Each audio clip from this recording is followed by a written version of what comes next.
And Koji Yankson has a conversation with the Speaker of Ghana's Parliament. And we also do know that he's having a breakfast meeting with known media personalities across our country. And so we'll bring that to you. But moving on, we also do know that the Joy Clean Ghana campaign has made strides in several spheres. And after several warnings to persons flouting sanitation bylaws in markets in Accra, the Joy Clean Ghana campaign task force decided to take action when they visited Accra's Tuesday market. Now, several traders selling pork, for example, and other meat products, as well as fish, left at the mercy of flies, had their wares seized in what our own Nancy Amefa Jiradosi describes as an action-packed day at the Tuesday market. And we'll bring you more on this report. The last time Inspector Asitanga and his team visited 2 weeks ago, there were flies all over the food items on sale. Virtually all the items, including meat products, cassava dough, fish and plantain, had either been left at the mercy of flies or left on the bare floor. There were the preachers who blared out messages from their loudspeakers. The situation had improved on Tuesday, with the market looking quite clean, at least at the entrance, until Inspector Asitanga noticed some plantain had been on the bare floor.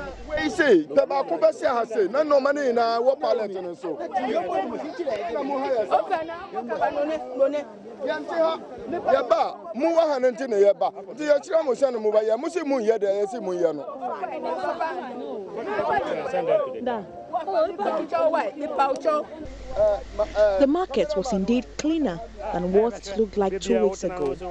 It wasn't, however, clean enough for Mr. Asitanga. Bring all of them. See the women on this list. Let them come and clear the place before we go. I'm sorry. If you say suonity, I know we mobile no. Mun who say suonity, we na bata until mobile yina as an master team moja. Why do you expect us to come and tell you? We are here for more than 10 minutes. I'm giving all of you 5 minutes, or else we'll pack everything from here. You see everybody standing. We'll pack everything. So stop and come and remove the things, or we pack everything and nobody will sit here. This is road, a higher road. The women were reluctant to clean until he instructed the confiscation of their items. Take all these things into the pickup. Everything from here, pack it to the pickup. When they start to clean them, do it. I think they're supposed to read here. Today will be on you people until you solve the problem here. The okra, crabs, eggs, pawpaw, cassava and cocoyam were all seized. That was when they got to work, taking out plastic bottles from the gutter, while others swept and cleared overgrown weeds. But you are waiting for us to come. Ma, don't worry.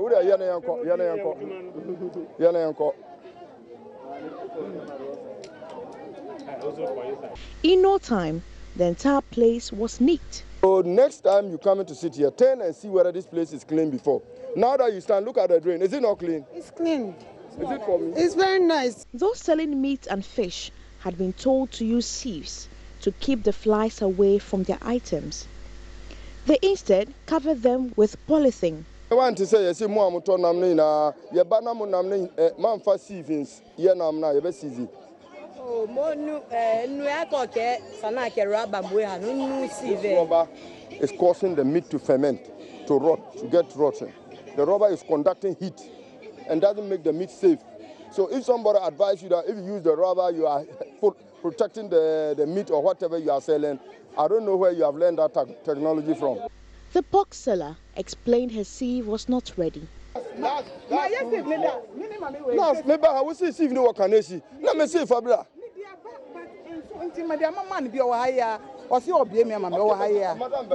Just come and see. Look at the fly. You see the fly. This blue fly.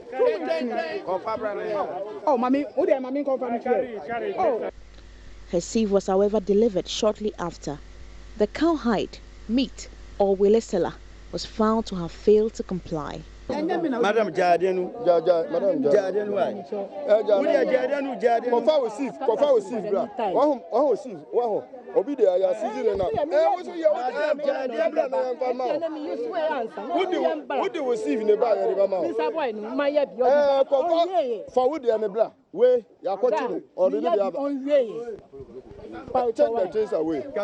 Other offenders were picked up, but Inspector was yet to see the worst. Elsewhere in the market, some cassava dough sellers were found selling in mud. Baby, just share baby. I would just say, National England, baby, I was a say, would the Tom be now move for quiet? You should baby, I would know. Their items were confiscated amidst resistance as they claimed their sieve was still being built. One year, my sister also got to answer one bomb. Eating on one bomb, my own year. Then I to Yami Aduma. But Inspector Asitanga will not budge. Your best is up, your best is up, be a Hanum, your office. Oh, I know I can't about your best is up. Oh, Mutia, your best is up. Yes, sister, your mamma, Homa. Muya have fire, night maba, Naya, you would your mamma. And I don't know. There was also this corn mill, which was as dirty as an abandoned warehouse. Recognize us. So the day we came here, what did we ask you to do? To say I should cement here, then to paint here. Okay, have you done it? But my mother was dying, so I traveled. Your mother did what? It died at Akachi. Yeah. So you traveled. Who closed the place? Who closed the place by the standards that we requires of you to do? When you are ready to do it, come and tell us that you are ready to do it. Then we'll come and open and prosecute you before we allow you to do it. Remember the preachers? Throughout the market today, there was no sight of a single one.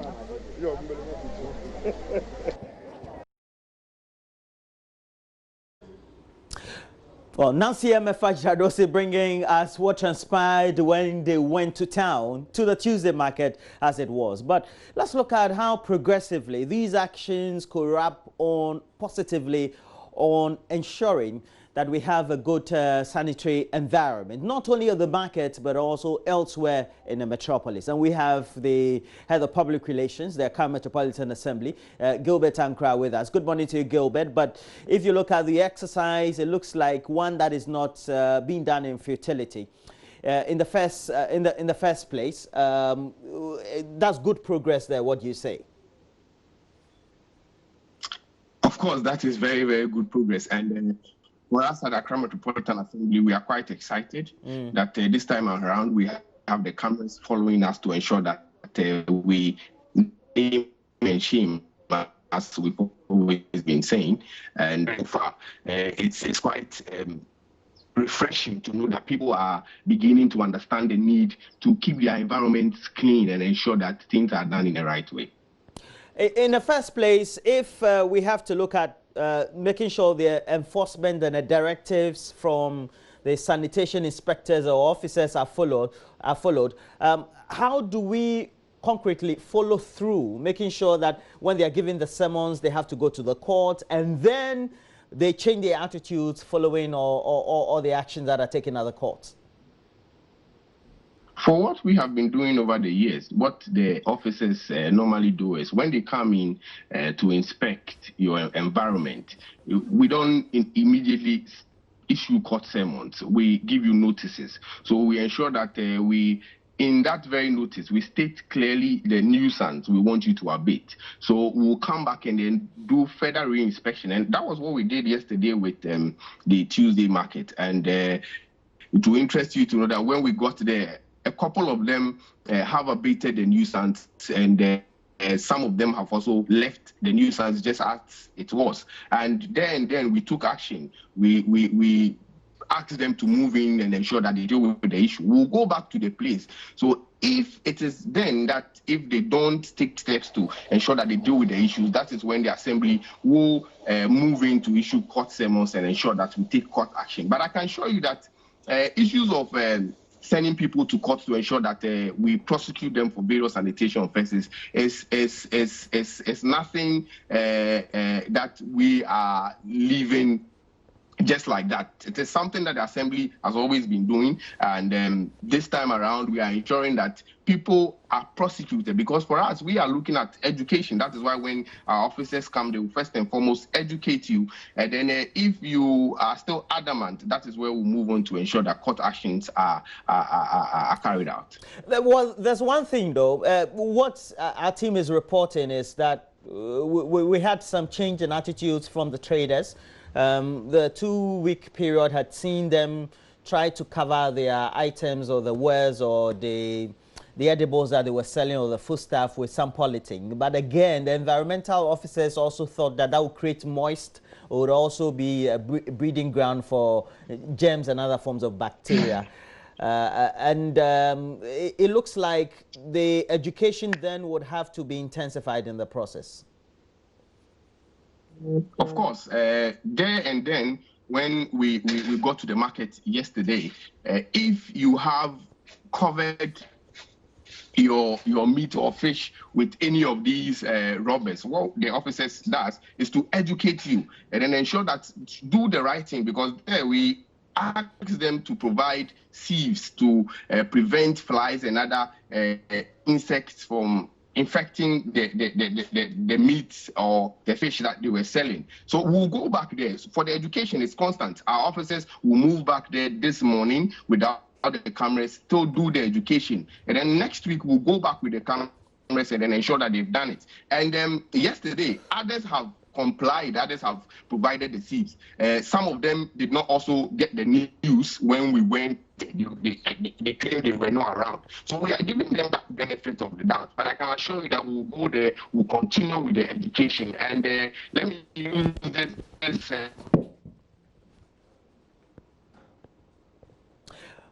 this platform, and it forms part of whatever we do to ensure that people get to know of the message. And I'm just watching a video here, for example. I know that this may not be related to the market you visited, in which a lady was using mosquito spray, according to an ordinary Ghanaian who filmed this and it's gone viral, to spray meat just to ward off the flies. By what means can we ensure that such things are also prevented? Knowing that we are doing most of these inspections in the markets?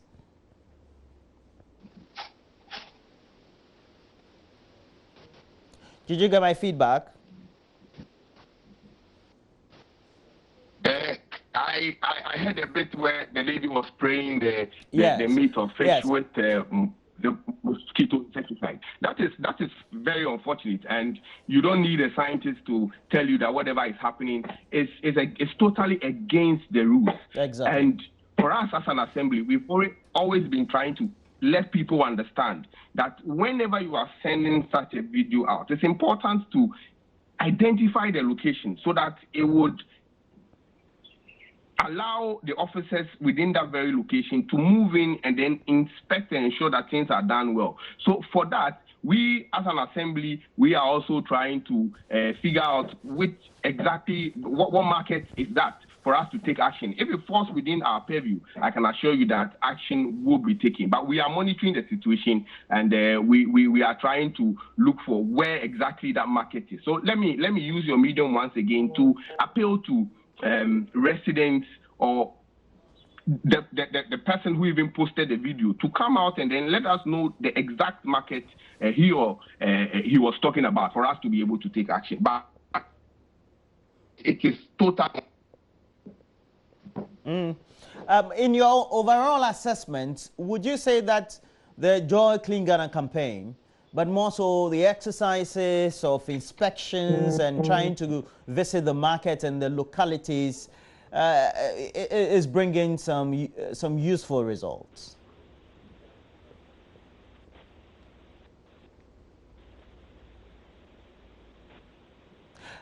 Again, let me just rephrase, but would you say that the campaign so far has been very useful for that purposes? Well, we seem to be having some difficulty with streaming into the studio. Gilbert Ankra, well, he's making a word. Yes, I'm saying it's extreme. We have said that on various platforms to let people understand that this time around we are not coming in as we normally do where we have our officers come, but we are coming in with the cameras to ensure that we name and shame. And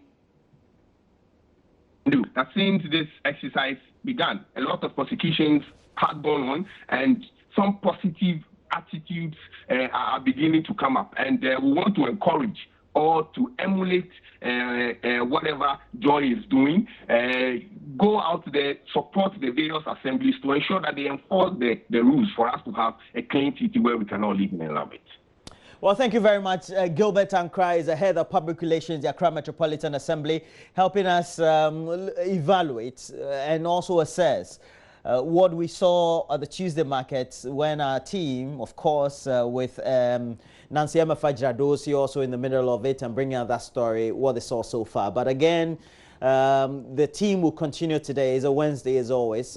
We had initially been doing it on a Wednesday or every Wednesday. Now we're doing it twice a week. But it also means that the education needs to be carried on because it looks like people just don't know that their attitudes are negating what the efforts are so far.